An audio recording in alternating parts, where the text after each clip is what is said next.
The rift between Ghulam Nabi Azad and his former party Congress continues to widen, with both sides taking pot shots at the other. The Congress has dubbed it climate change and accused the senior Jammu and Kashmir politician and former CM Ghulam Nabi Azad of becoming a loyal soldier of the BJP. This came after the former CM asserted that, unlike Rahul Gandhi, he did not make personal attacks.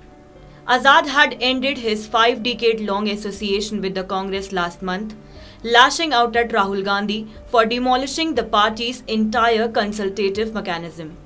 The Congress in turn had alleged that the former MP had his DNA modified. The opposition party had also linked his resignation to the end of his Rajya Sabha tenure.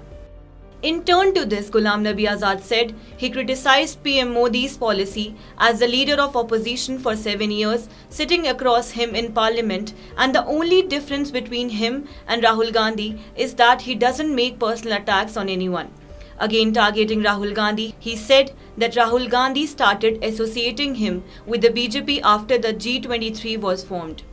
Quoting him, he said, "After we wrote the letter demanding a full-time president, they got rattled and spread the lie that it was written at the behest of PM Modi. The lie started from the Congress Working Committee and the leader. I said, PM Modi is not crazy that he will ask us to strengthen the Congress." Countering to this, Congress MP Jairam Ramesh shared a clip of Ghulam Nabi Azad and said that there has been a climate change and now he has become a trusted soldier of the BJP. Reportedly, after the bitter exit from the Congress, Ghulam Nabi Azad is all set to launch his political party. Addressing a rally on Sunday, he said that he would announce his new party in 10 days. Azad knows what can and cannot be done. I or the Congress party or 3 regional parties cannot give you back Article 370. Neither can Mamata Banerjee or DMK or Sharad Pawar. Some people have been saying that I don't talk about Article 370. I want to tell them that Azad does not befool people for electoral gains.